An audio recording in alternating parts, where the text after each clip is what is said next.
Thank you very much, sir, for joining us. I want to begin by asking you how significant and how historic is the G20 summit, not just in India, but in the topmost crown of India and Jammu and Kashmir for the first time?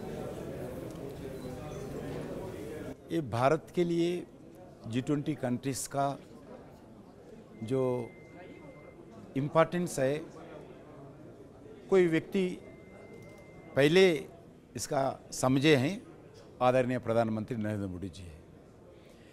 G20 countries का दुनिया में जितने भी meeting होता था पहले सिर्फ national capital में ही होता था, 100 मीटिंग्स हो, 200 मीटिंग्स हो। मगर पहली बार आदरणीय प्रधानमंत्री जी ने एक विजन के साथ दृष्टिकोण से सोचा है, एक दिल्ली में नहीं होना चाहिए, देश भर के अलग अलग जगह ले जाएंगे। ऐसे ही 56 सिटीज़ में 250 मीटिंग्स होगा, 46 के सेक्टर में होगा। ऐसे टूरिज्म सेक्टर होगा, कल्चर सेक्टर होगा, सिक्योरिटी सेक्टर होगा, ऐसे 46 सेक्टर के अंदर ये मीटिंग होगा। इसमें सबसे ज़्यादा फ़ायदा इस 56 मीटिंग्स के 56 सिटीज़ में जो मीटिंग होगा, सबसे ज़्यादा फ़ायदा टूरिज़म सेक्टर को मिलने वाला है, क्योंकि जो भी डेलीगेट आते हैं उनका एजेंडा पर चर्चा होगा। उनका एजेंडा का चर्चा होने के बाद हमारा कल्चर का प्रमोट करेंगे, कल्चर का प्रदर्शन करेंगे और कल्चरल एक्टिविटी होगा। टूरिस्ट डेस्टिनेशन पे डेलीगेट्स को ले जा रहे और उनको बता रहे हमारा फूड क्रूजिंग क्या है, सब एक बार टेस्ट कर रहे। वैसा आने वाले दिन में आदरणीय प्रधानमंत्री जी का इच्छा है, जो लोग डेलीगेट्स बनकर भारत आते हैं लगभग 250 मीटिंग्स में, सभी डेलीगेट जो वापस जाते वक्त जो अच्छे हमारा अतिथि देवो भव के नाम पर जो हम उनको स्वागत करते हैं, उनको फैसिलिटीज़ देते हैं, उनको रेस्पेक्ट देते हैं, उनको हमारा भारत का कल्चर के बारे में, भारत के भाषा के बारे में, भारत का वेशा के बारे में, भारत का टूरिस्ट डेस्टिनेशन के बारे में, जितने भी मॉन्यूमेंट्स है, more than 1 lakh monuments Bharat में है। हमारा सिर्फ गवर्नमेंट ऑफ इंडिया ASI के पास 3600 मॉन्यूमेंट्स है, जो तो ताजमहल होगा, अजंता एलोरा होगा, हम्पी होगा, गोलकोंडा पोर्ट होगा, चार मीनार होगा। वैसे 3600 है। जितने से ज़्यादा हो सकता है उनको बताएंगे, ब्रांडिंग करेंगे, प्रमोट करेंगे, प्रमोशन करेंगे। जो लोग देखेंगे वो अपने देश के वापस जाने के बाद बताएंगे भारत इतना बढ़िया हिस्टोरिक स्टेट है, भारत का विरासत के बारे में बताएंगे, भारत का टूरिज़्म डेस्टिनेशन के बारे में उनके देश में वापस जाके बताएंगे। ये हमारे लिए, देश के लिए एक बड़ा इन्वेस्टमेंट का एक G20 कंट्रीज़ का एक पोटेंशियल होगा। प्रधानमंत्री मोदी का जब से वो आए हैं 2014 में, जम्मू कश्मीर के ऊपर बहुत बड़ा फोकस रहा है। यहाँ पर आर्टिकल 370 को हटाया गया, जो कि बहुत बड़ा एक हिस्टोरिक मूव रहा। इंफ्रास्ट्रक्चर पे बहुत बड़ा फोकस है और टूरिज्म पे भी बहुत बड़ा फोकस है। तो G20 को लेकर जो 20 देश यहाँ पर आए, उनका कैसा यहाँ पर रुझान रहा और उनके लिए क्या प्रिपरेशंस कश्मीर में, जम्मू कश्मीर में रहे? जम्मू कश्मीर में भी जब मैं राजनीति में आया हूँ, जब से भी देख रहा हूँ, मैं एक यूथ विंग कार्यकर्ता के नाते काम करता था। जब से ही जम्मू कश्मीर में टूरिज़्म ख़त्म हो गया था, आतंकवाद, AK-47, हड़ताल, curfew, firing, counters, encounters, wars, यही चलता था। हज़ारों लोग भारत के सिक्योरिटी हो, सिविलियंस हो, इसमें शहीद होना पड़ा। आज मैं एक हैप्पीनेस के साथ, संतोष के साथ, गर्व के साथ मैं बता सकता हूँ, आज स्थिति ठीक है। लोग तंग हो गया, परेशान हो गया, प्रॉपर्टी ख़त्म हो गया, रोज़गार नहीं मिले, और आज स्थिति जो ग्राम पंचायत का चुनाव भी नहीं होता था 30 साल के अंदर, आज चुनाव हुआ है। हर गांव का विकास के बारे में उनका रिप्रेजेंटेटिव जनता जम्मू कश्मीर इलेक्ट किया है। आज कनेक्टिविटी पूरा बंद हुआ था। जितने पैसे जम्मू कश्मीर के लिए भारत सरकार हो जो भी खर्च करते थे, उस जो स्पेसिफाइड सेक्टर का काम नहीं होता था, बीच के जो मीडिएटर्स है, कॉन्ट्रैक्टर्स है, वो भी पैसे खाते थे। जो रोड को खर्च करना पैसे, रोड नहीं बनता था, पेपर के ऊपर रोड बनता था, पेपर के ऊपर डेवलपमेंट होता था, पैसे लोग खाते थे, मगर जो गांव ऐसी है वैसी रहते थे। आज सरकार ने तय किया है हर ग्राम पंचायत को नरेंद्र मोदी जी सरकार स्ट्रेट वे ग्राम पंचायत के सरकार के अकाउंट में, ग्राम पंचायत के अकाउंट में हम पैसे दिल्ली से भेज रहे हैं। वैसा इंफ्रास्ट्रक्चर में काम कर रहे हैं। अभी ट्रेन का फैसिलिटीज आने वाला है, ट्रेन के लिए टनल्स बन रहे, ट्रेन के लिए दुनिया से सबसे बड़ा पिलर्स, जो ट्रैक बनाने के लिए जो नीचे अलग अलग रिवर्स के बीच में जो पिलर्स होना चाहिए, जो पिलर आज भारत में बना, दुनिया से सबसे बड़ा ट्रेन पिलर आज जम्मू कश्मीर में है। क्योंकि ये क्यों ये बता रहे, भारत सरकार इंफ्रास्ट्रक्चर के लिए जम्मू कश्मीर के लिए कितना ध्यान दे रहे, इसके लिए मैं ये शब्द यूज़ किया हूँ। अब अलग अलग टनल्स बना रहे, एक जोजिला टनल पुलवामा से लेके श्रीनगर तक, एक 15 किलोमीटर का सबसे बड़ा टनल 5000 करोड़ से ज़्यादा खर्च करके, क्योंकि 40 साल से पेंडिंग था वो काम, अब काम शुरू किया है। अभी 50% काम हो गया, अभी शुरू किया है। अभी वो 226 का टारगेट था। मेरा पूरा विश्वास है 2 साल पहले ही जो कॉन्ट्रैक्टर के साथ एग्रीमेंट किया है, 2 साल पहले ही जोजिला टनल लोगों के लिए हम खोलने वाला है।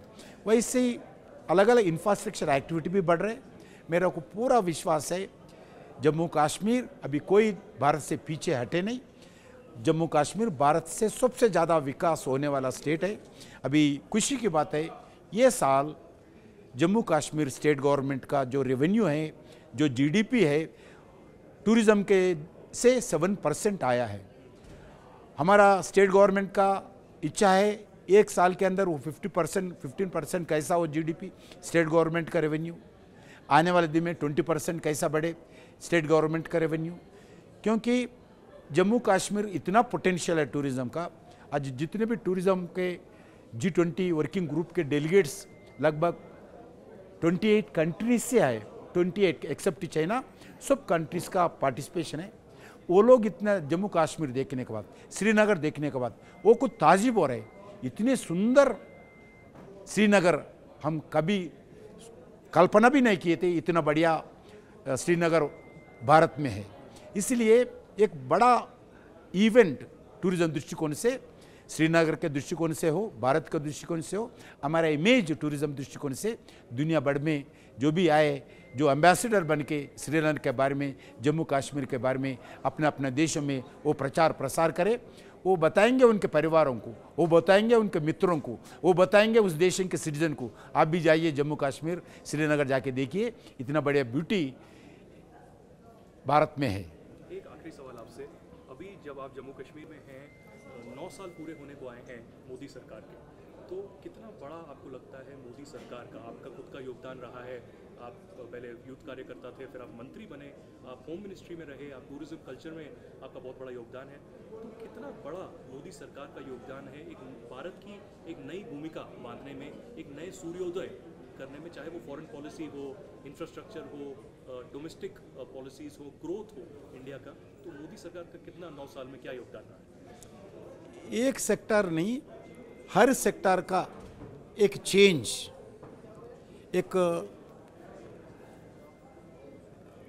मिशन मोड पर पूरा काम हो रहा है। आप जम्मू कश्मीर देखिए, जम्मू कश्मीर आज एक शांति है। जम्मू कश्मीर में हो, भारत में, एग्जाम्पल लैंड ऑर्डर भी देख सकते, जम्मू कश्मीर भारत में हो। नरेंद्र मोदी जी सरकार में आने से पहले बॉम्बे में ब्लास्ट बैटिंग होता था, हैदराबाद में होता था।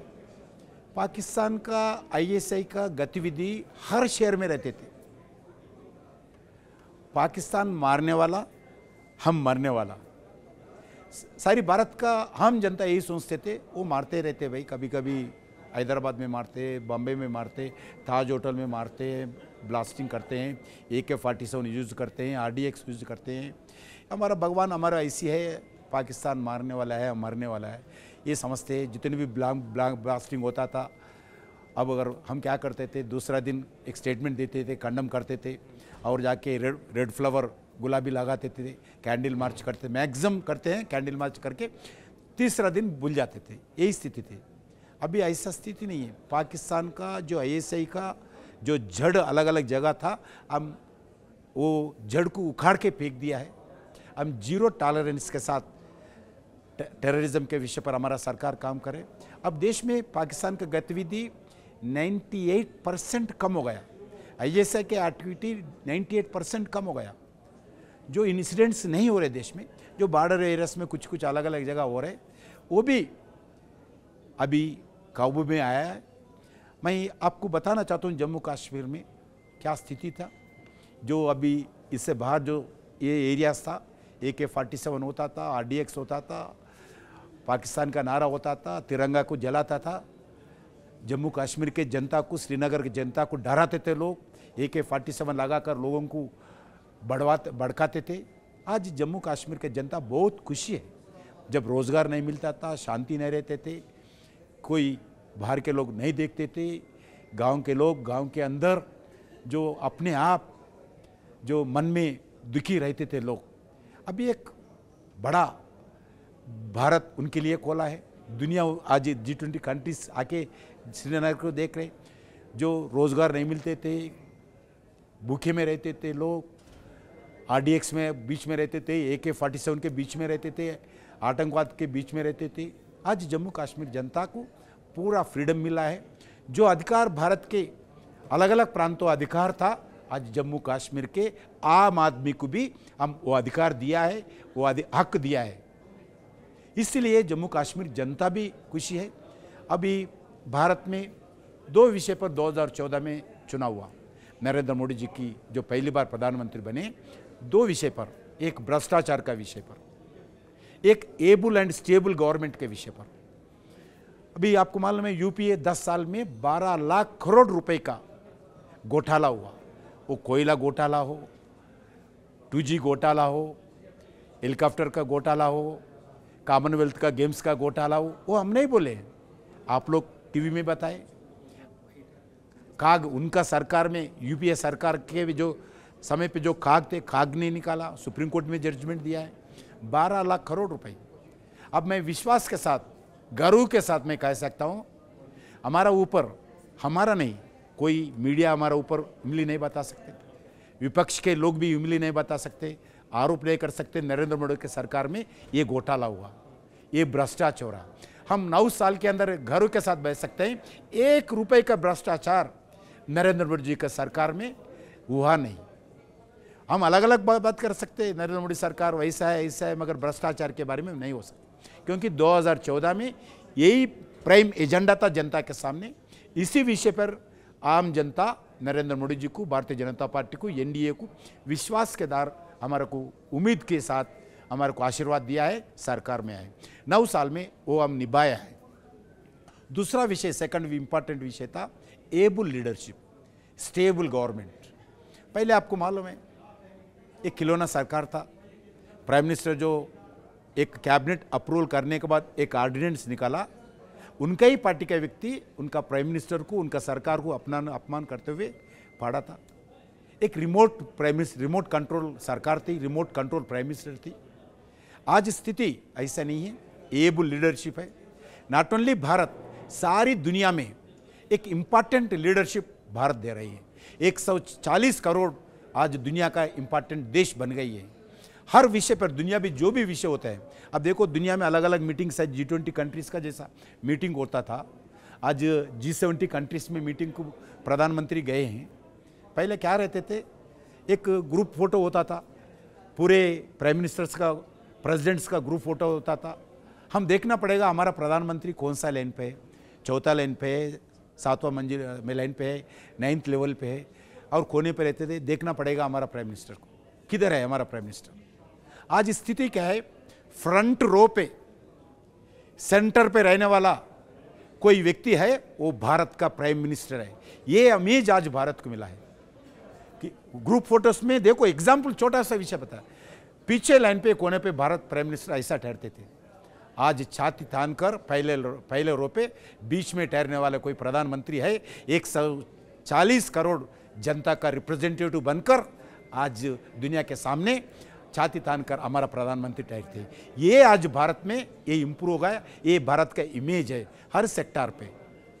एक गांव में रहने वाले महिला को बैंक अकाउंट खोलने से लेकर, एक गरीब घर में टॉयलेट बनाने के लेकर, एक वंदे भारत ट्रेन तक, एक नया एयरपोर्ट्स खोले तक, आज भारत हर सेक्टर पे विकास हुआ है। यही 9 साल का नरेंद्र मोदी जी सरकार का विकास के रास्ते पर और घरों के साथ एक दुनिया के अंदर, देश के अंदर एक घरों के साथ हम आगे बढ़ सकते हैं, विकास हो सकता है। आज FDIs अलग अलग देशों के लोग भारत आना चाहते हैं, इन्वेस्टमेंट करना चाहते हैं।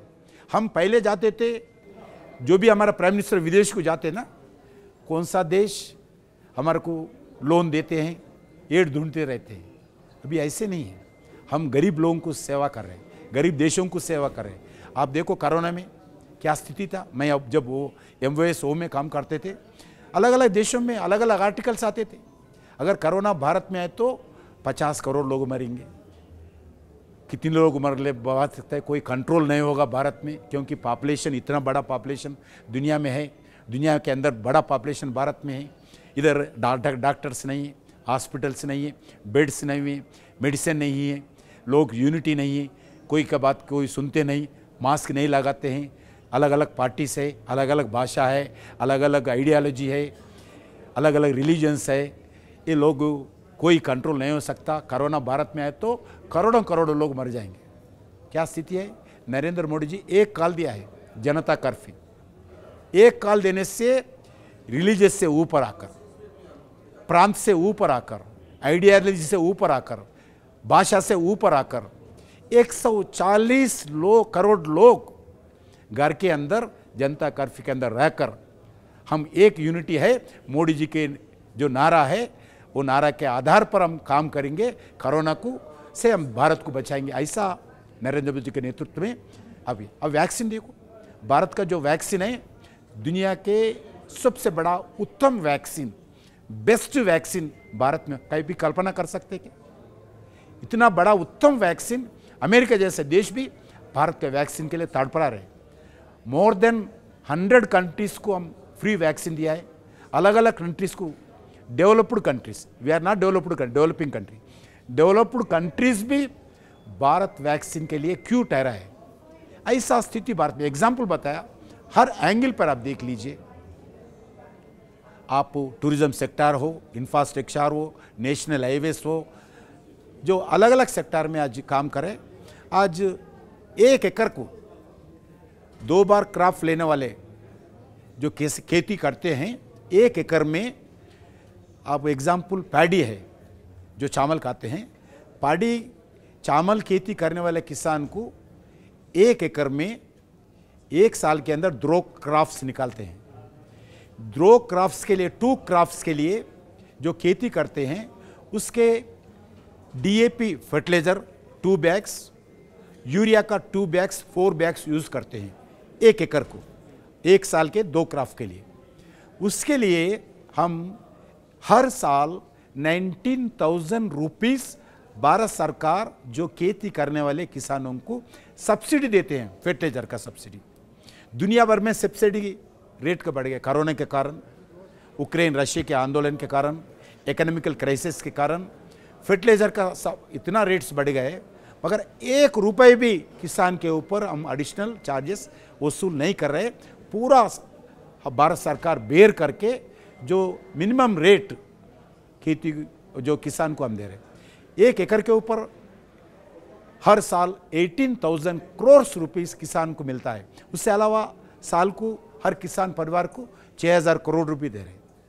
किसान से, खेती से लेकर, नौजवान से लेकर, महिला घरों के लेकर, घर बनाने से लेकर, उज्ज्वला के अंदर हर घर को जो करंट देने से लेकर, train activity, national highways activity, startup companies के नाम पर अलग अलग एक्टिविटी, स्वनिधि योजना, मुद्रा योजना, जो भी फील्ड आप देखिए, जितने भारत में हो सकते हैं, हम तो भगवान नहीं है नरेंद्र मोदी जी, जितना हो सकता है हम 100% भारत सरकार के द्वारा जो हम करना चाहिए हम वो डिलीवरी कर रहे, काम कर रहे।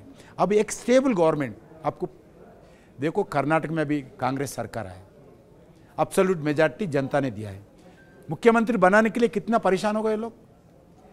खुद का पार्टी एब्सोल्यूट मेजॉरिटी रहने के बाद एक मुख्यमंत्री तय करने के लिए कांग्रेस पार्टी क्या क्या ड्रामा किया है एक हफ्ता। अगर ये परिवार पार्टी, अलग अलग परिवार पार्टी मिलकर, उनका एजेंडा देश नहीं है, उनका एजेंडा विकास नहीं है, उनका एजेंडा उनका पार्टी भी नहीं है। जो रिलीजियस फैमिली पार्टीज का एजेंडा उनका परिवार रहते हैं, उनका पार्टी भी नहीं रहता, परिवार रहते हैं। ऐसे फैमिली पार्टीज, परिवार पार्टीज मिलकर आज नरेंद्र मोदी जी के खिलाफ हम एक होते हैं, एक यूनिटी होते हैं।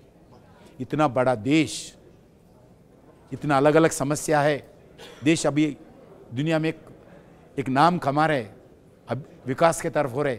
ऐसे समय पर एक छोटे छोटे पार्टीज मिलकर हम नरेंद्र मोदी जी को अल्टरनेटिव बनेंगे, एनडीए को अल्टरनेटिव बनेंगे, हमारा परिवार का विकास करेंगे, हमारा परिवार का नेताओं को, बेटियों को, दामादों को हम राजनीति में ऊपर लाएंगे।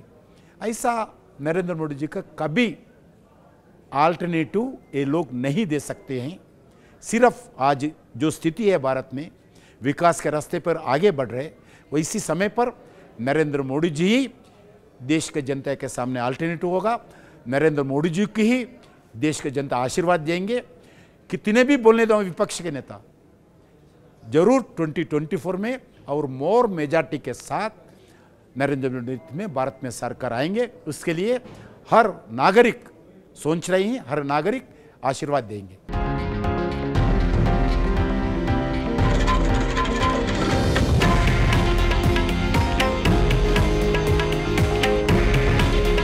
हे आहे देशातील नंबर 1 न्यूज नेटवर्क आणि आपण पाहत आहात TV9 मराठी। काळजी तुमची, हित महाराष्ट्राचं।